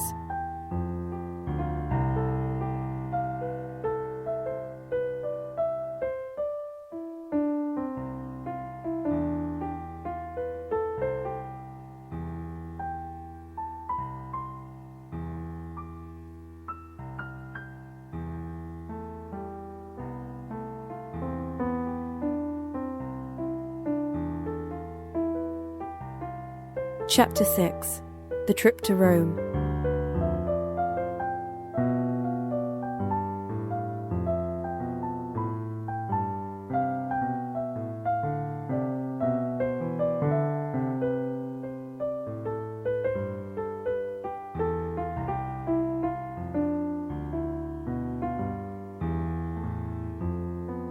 Three days after the trip to Bayeux, I had to make a longer one, that to the Eternal City. Ah, what a trip that was. It taught me more than long years of studies. It showed me the vanity of everything that happens, and that everything is affliction of spirit under the sun, blood of martyrs, and my soul grew through contact with holy things. I am very happy for having been at Rome, but I understand those 130, however. I saw some very beautiful things. I contemplated all the marvels of art and religion. Above all, I trod the same soil as did the holy apostles. The soil bedewed with the worldly persons who thought that Papa had me make the trip in order to change my ideas about the religious life. There was something about it that could shake a vocation less firm. Having never lived among the great of this world, Celine and I found ourselves in the midst of the nobility, who almost exclusively made up the pilgrimage. Ah, far from dazzling us, all these titles and these appeared to us as nothing but smoke. From a distance this had sometimes thrown a little powder in my eyes, but close up I saw that all that glistens is not gold, and I understood the words of the imitation, "Be not solicitous for the shadow of a great name, nor for acquaintance with many, nor for the particular love of individuals." I understood true greatness is to be found in the soul, not in a name, since as Isaiah says, "The Lord will call his servants by another name," and St. John says, "To him that overcomes I will give a white stone, and on the stone a new name written, that no man knows but the one who receives it." It is in heaven, then, that we shall know our titles of nobility. Then shall every man have praise from the Lord. 134, and the one who on earth wanted to be the poorest, the most forgotten out of love of Jesus, will be the first, the noblest, and the richest. The second experience I had relates to priests. Having never lived close to them, I was not able to understand the principal aim of the reform of Carmel. To pray for sinners attracted me, but to pray for the souls of priests, whom I believed to be as pure as crystal, seemed puzzling to me. I understood my vocation in Italy, and that's not going too far in search of such useful knowledge. I lived in the company of many saintly priests for a month, and I learned that, though their dignity raises them above the angels, they are nevertheless weak and fragile men. If holy priests, whom Jesus in his gospel calls the salt of the earth, show in their conduct their extreme need for prayers, what is to be said of those who are tepid? Didn't Jesus say too, "If the salt loses its savour, wherewith will it be salted?" The pilgrimage left Paris on November 7th, but Papa had taken us there a few days before to visit the capital. At 3 o'clock in the morning I crossed the city of Lisieux, which was still wrapped in sleep. Many impressions passed through my soul at that moment. I had a feeling I was approaching the unknown, that great things awaited me out there. Papa was very happy. When the train began to move, he sang the old refrain, "Roll, roll, my carriage, here we are on the open road." We reached Paris in the morning and commenced our visit without any delay. Poor little father tired himself out trying to please us, and very soon we saw all the marvels of the capital. I myself found only one which filled me with delight, Our Lady of Victories. Ah, what I felt kneeling at her feet cannot be expressed. The graces she granted me so moved me, that my happiness found expression only in tears, just as on the day of my first communion, the Blessed Virgin made me feel it was really herself who smiled on me and brought about my cure. I understood she was watching over me, that I was her child. I could no longer give her any other name but Mama, as this appeared ever so much more tender than mother. How fervently I begged her to protect me always, to bring to fruition as quickly as possible my dream of hiding beneath the shadow of her virginal mantle. This was one of my first desires as a child. When growing up, I understood it was at Carmel I would truly find the Blessed Virgin's mantle, and toward this fertile mount I directed all my desires. I prayed Our Lady of Victories to keep far from me everything that could tarnish my purity. I was fully aware that on a voyage such as this into Italy, I could easily meet with things capable of troubling me. I was still unacquainted with evil, and so was apprehensive about making its discovery. I had not yet experienced that, to the pure, all things are pure, that the simple and upright soul sees evil in nothing, since it resides only in impure hearts, not in inanimate objects. Before reaching the Eternal City, the goal of our pilgrimage, we were given the opportunity of contemplating many marvels. First, there was Switzerland, with its mountains whose summits were lost in the clouds, its graceful waterfalls gushing forth in 1,000 different ways, its deep valleys literally covered with gigantic ferns and scarlet heather. Mother, how much good these beauties of nature, poured out in such profusion, did my soul. They raised it to heaven, which was pleased to scatter such masterpieces on a place of exile, destined to last only a day. I hadn't eyes enough to take in everything. Standing by the window, I almost lost my breath. I would have liked to be on both sides of the car. When turning to the other side, I beheld landscapes of enchanting beauty, totally different from those under my immediate gaze. When I saw all these beauties, very profound thoughts came to life in my soul. I seemed to understand already the grandeur of the Lord and the marvels of heaven. The religious life appeared to me exactly as it is, with its subjections, its small sacrifices carried out in the shadows. I understood how easy it is to become all wrapped up in self, forgetting entirely the sublime goal of one's calling. I said to myself, when I am a prisoner in Carmel, and trials come my way, and I have only a tiny bit of the starry heavens to contemplate, I shall remember what my eyes have seen today. This thought will encourage me, and I shall easily forget my own little interests, recalling the grandeur and power of the Lord, this the Lord whom I want to love alone. I shall not have the misfortune of snatching after straws, now that my heart has an idea of what Jesus has reserved for those who love him. At Venice, the scene changed completely. Instead of the noise of the great cities, one heard in the solitude nothing but the cries of the gondoliers and the murmur of the waves agitated by their oars. Venice was not without its charms, but I found this city sad. The Palace of the Doges is splendid, however it too is sad, where gold, wood, the most precious statues and paintings of the masters are on display. For a long time now, its arches have ceased to resound with the voices of governors pronouncing the sentence of life or death in the rooms through which we passed. The unfortunate prisoners who were once locked up in these underground cells and dungeons have also ceased to suffer. When we were visiting these frightful prisons, I imagined myself living back in the days of the martyrs, and would willingly have remained there in order to imitate them. However, we had to pass quickly from there and cross over the Bridge of Sighs. It was given this name because of the sighs of consolation heaved by the condemned when they saw themselves freed from the horrors of the underground caverns. They preferred death to these horrors. After Venice, we went on to Padua, where we venerated the tongue of St. Anthony, and then on to Bologna, where we saw St. Catherine, who retains the imprint of the kiss of the infant Jesus. I could go into many interesting details about each city and the particular incidents that took place on the trip, but I would never end. I will write only about the principal events. Our greatest consolation was to receive Jesus himself in his house and to be his living temple in the very place he had honored with his presence. As is the custom in Italy, the Blessed Sacrament is reserved on only one altar in the churches, and here alone can one receive Holy Communion. This altar was in the basilica itself, where the Holy House is to be found, enclosed like a precious diamond in a white marble casket.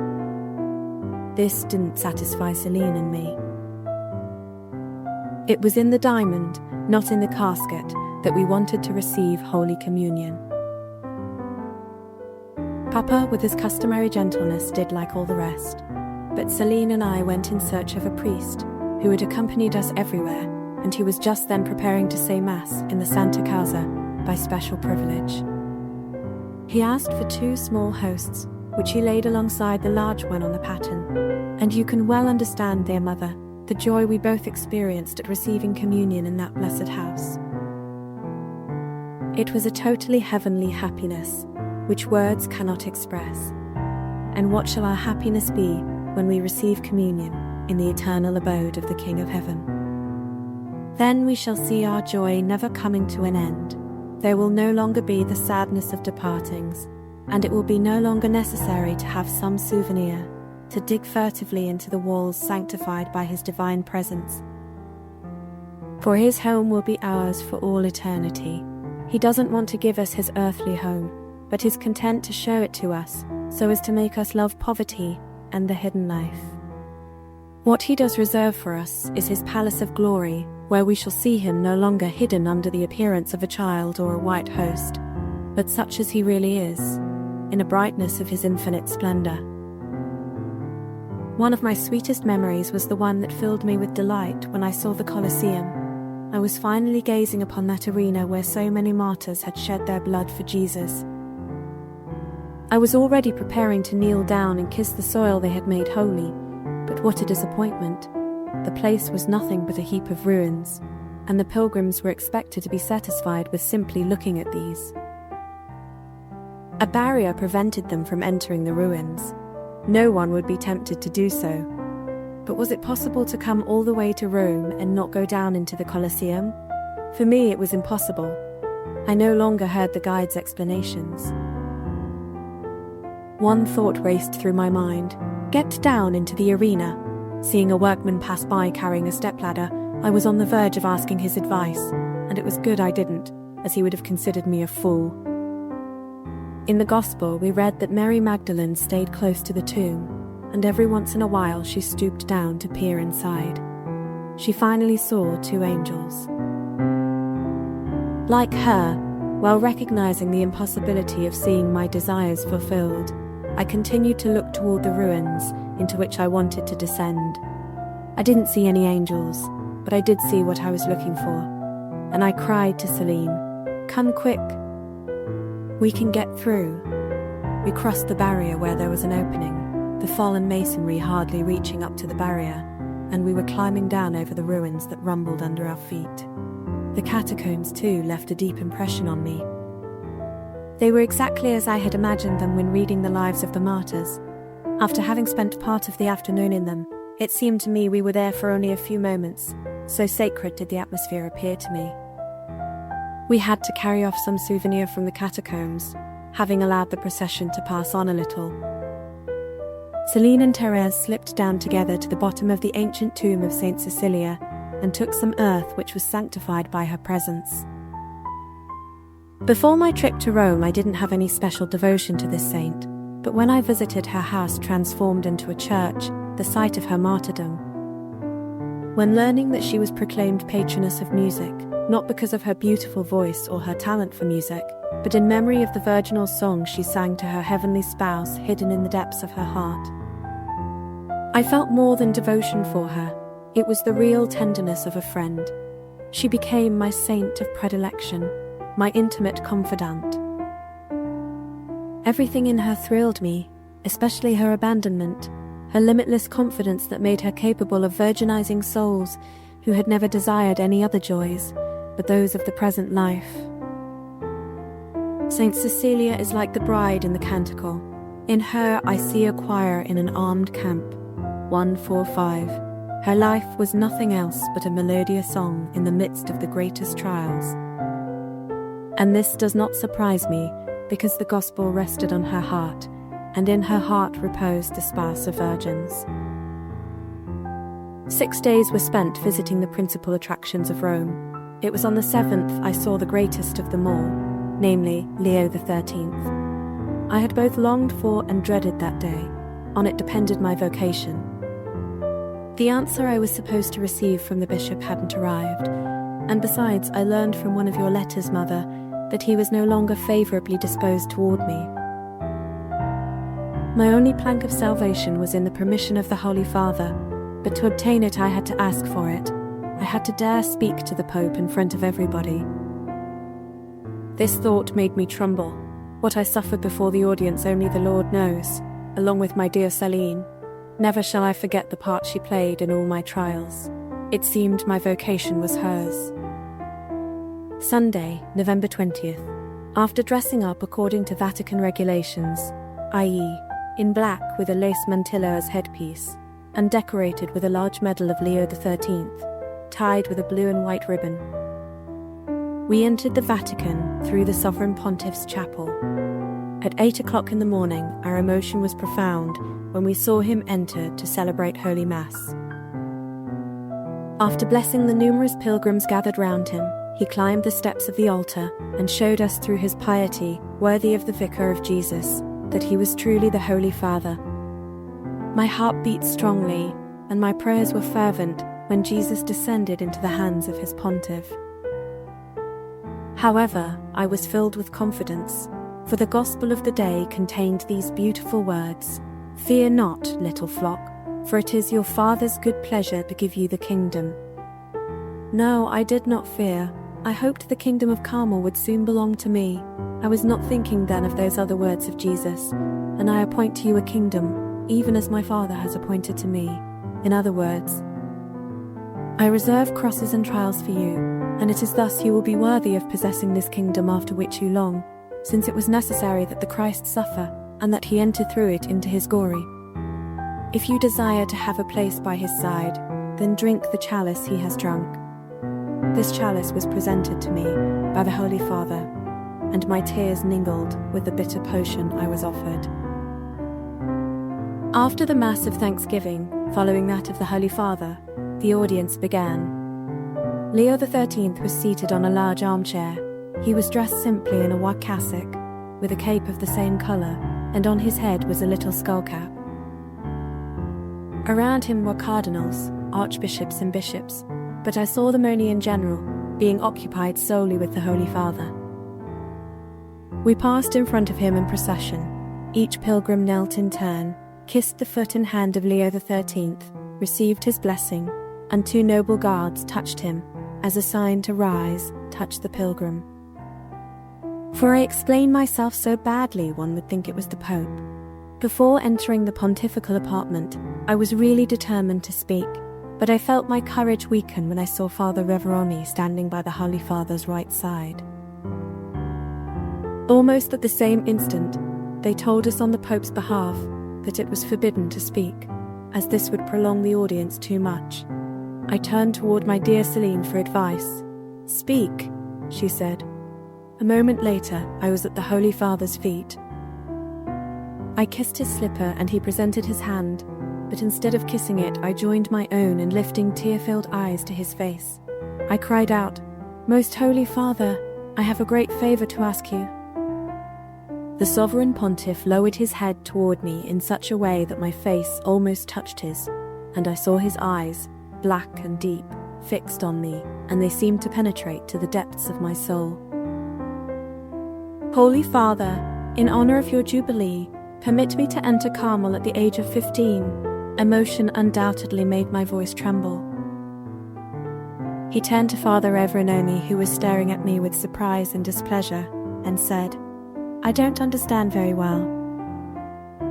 Now, if the Lord had permitted it, it would have been easy for Father Reveroni to obtain what I desired, but it was the cross, and not consolation, the Lord willed to give me.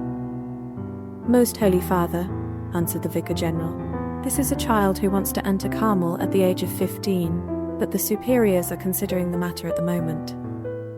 Well, my child, the Holy Father replied, looking at me kindly, do what the superiors tell you.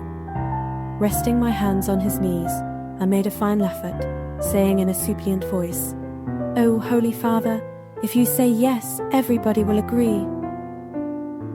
He gazed at me steadily, speaking these words and stressing each syllable, "Go, go, you will enter if the Lord wills it."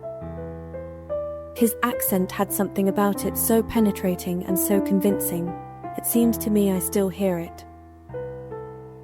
On New Year's Day, 1888, Jesus again gave me a present of his cross, but this time I was alone in carrying it.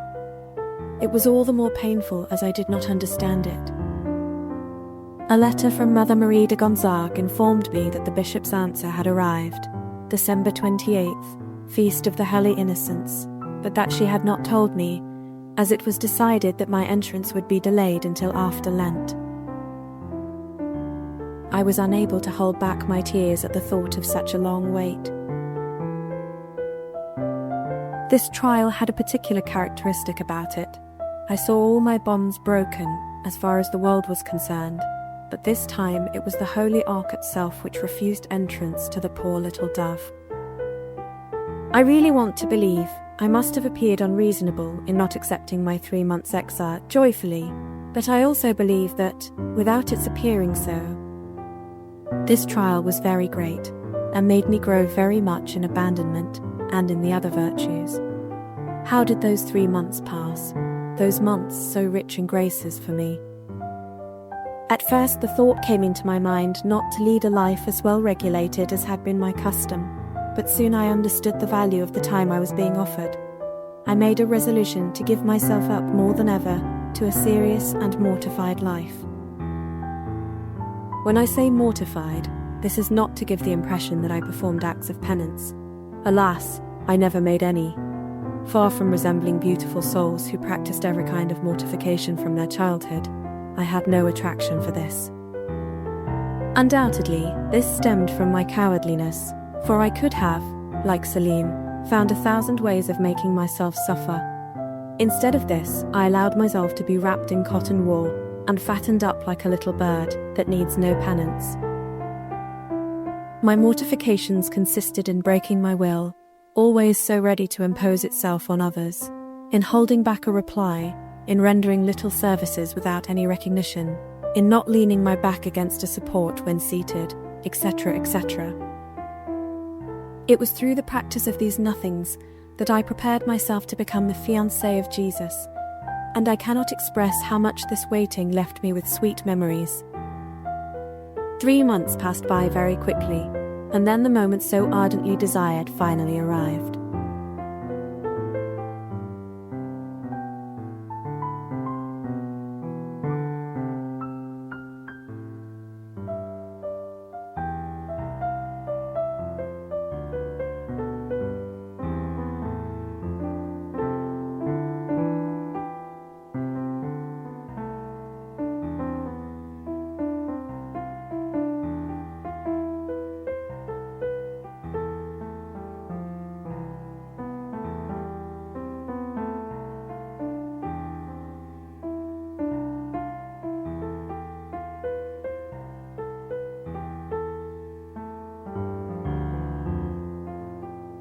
Chapter 7. The First Years in Carmel.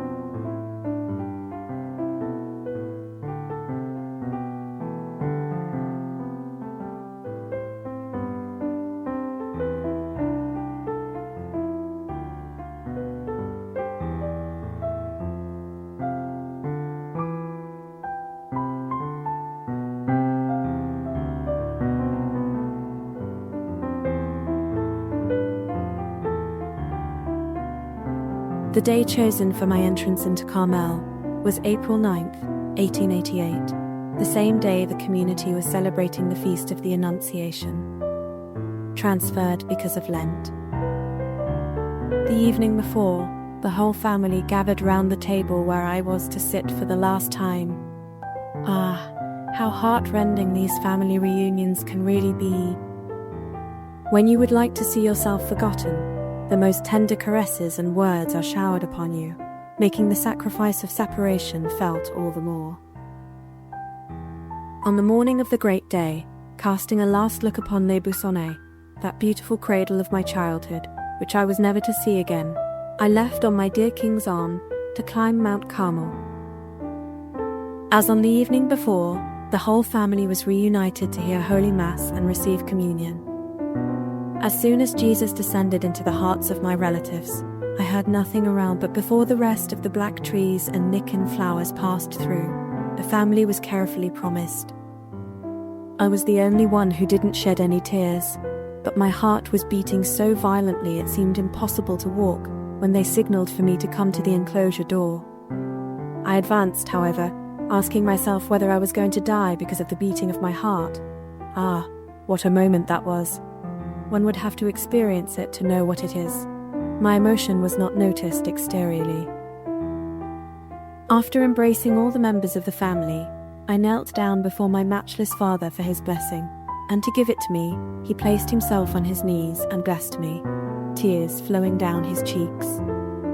It was a spectacle to make the angels smile, this spectacle of an old man presenting his child, still in the springtime of life, to the Lord.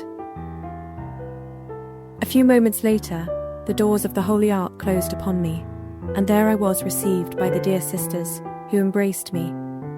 They had acted as mothers to me, and I was going to take them as models for my actions from now on. My desires were at last accomplished. My soul experienced a peace so sweet, so deep, it would be impossible to express it. For 7 years and a half that inner peace has remained my lot, and has not abandoned me in the midst of the greatest trials. Our novice mistress 171 was really a saint, the finished product of the first Carmelites. I was with her all day long, since she taught me how to work. Her kindness toward me was limitless, and still my soul did not expand under her direction. It was only with great effort that I was able to take direction, for I had never become accustomed to speaking about my soul, and I didn't know how to express what was going on within it. One good old mother understood one day what I was experiencing, and she said laughingly during recreation, "My child, it seems to me you don't have very much to tell your superiors. Why do you say that, mother?"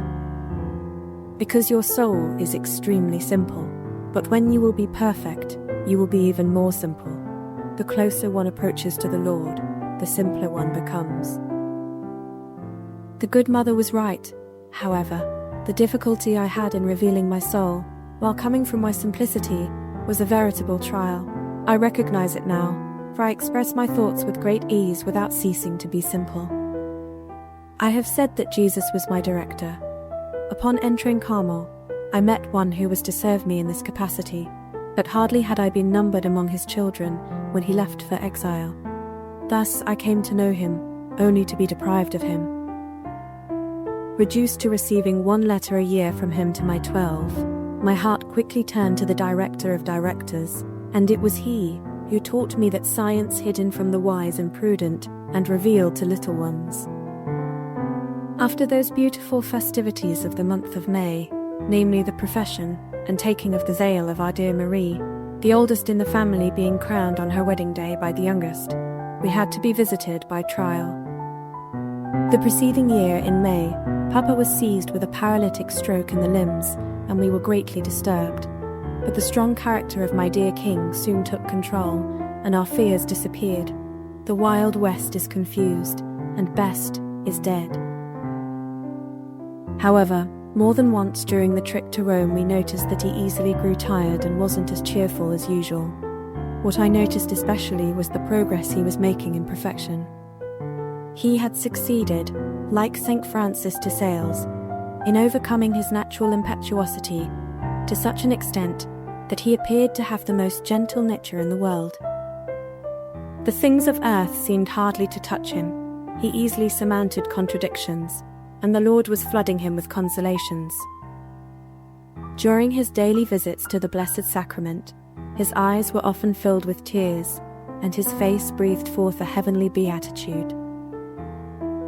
When Léonie left the visitation, He was not disturbed and made no reproaches to the Lord for not having answered the prayers he offered up to obtain his daughter's vocation. It was even with joy that he left to go and bring her home. After embracing my dear king for the last time, I entered the cloister once more, and the first thing that struck my eye was the statue of the little Jesus, smiling at me from the midst of flowers and lights. Immediately afterward, my glance was drawn to the snow. The monastery garden was white like me. What thoughtfulness on the part of Jesus! Anticipating the desires of his fiancée, he gave her snow. Snow. What mortal bridegroom, no matter how powerful he may be, could make snow fall from heaven to charm his beloved? Perhaps people wondered and asked themselves this question. What is certain, though, is that many considered the snow on my clothing day as a little miracle, and the whole town was astonished. Some found I had a strange taste, loving snow. I recognized here the thoughtfulness of my dear Celine, and it's really true that love never sees anything as impossible, for it believes everything is possible, and everything is permitted. Human prudence, on the other hand, trembles at each step and doesn't dare to set down its foot, so to speak, and so the Lord willed to try me, and he made use of it as a docile instrument. On the day of my wedding, I was really an orphan, no longer having a father on this earth, and being able to look to heaven with confidence, saying in all truth, Our Father, who art in heaven.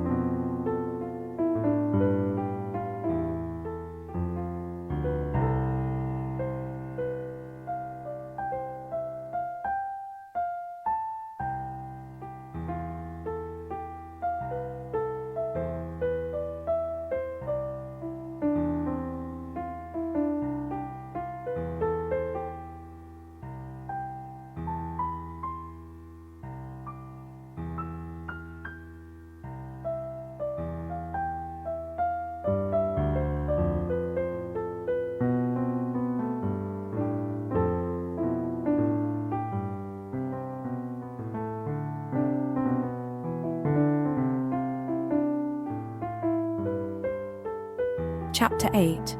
Profession and Offering to Merciful Love.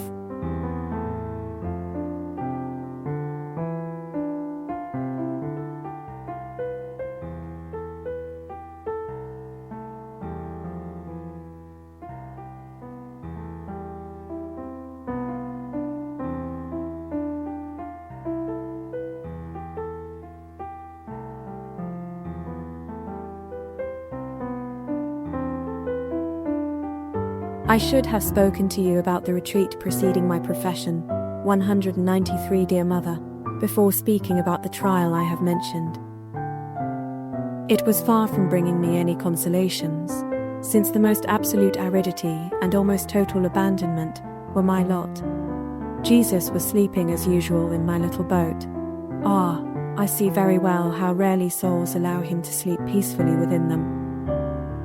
Jesus is so fatigued with always having to take the initiative and to attend to others that he hastens to take advantage of the repose I offer to him. He will undoubtedly awaken before my great eternal retreat, but instead of being troubled about it, this only gives me extreme pleasure. Just as all those that followed it, my profession retreat was one of great aridity. The Lord showed me clearly, however, without my perceiving it, the way to please him and to practice the most sublime virtues. I have frequently noticed that Jesus doesn't want me to lay up provisions. He nourishes me at each moment with a totally new food. I find it within me without my knowing how it is there. I believe it is Jesus himself hidden in the depths of my poor little heart.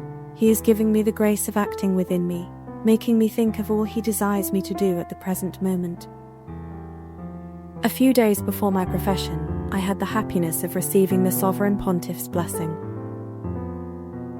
I had requested it through good brother Simeon for both Papa and myself, and it was a great consolation to be able to return to my dear little father the grace he obtained for me when taking me with him to Rome.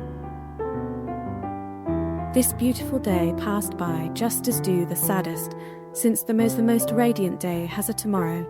It was without sadness. What a beautiful feast on which to become the spouse of Jesus. It was the little Blessed Virgin, 1 day old, who was presenting her little flower to the little Jesus.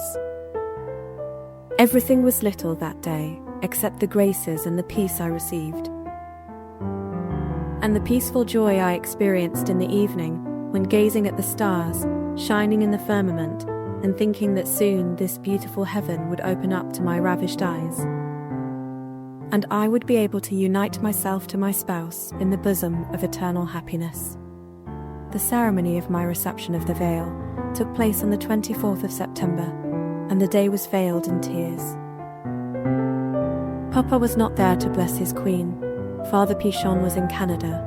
The bishop, who was supposed to come and dine with Uncle, did not come at all since he was sick. In a word, everything was sadness and bitterness. And still peace, always peace, reigned at the bottom of the chalice. That day too, Jesus permitted that I was unable to hold back my tears, and these were misunderstood. In fact, I had been able to bear up under much greater crosses without crying. However, this was because I was helped by powerful graces. Jesus left me to my own resources on the 24th, and I soon showed how little these resources really were. Oh, my Lord, will your justice alone find souls willing to immolate themselves as victims? Does not your merciful love need them too?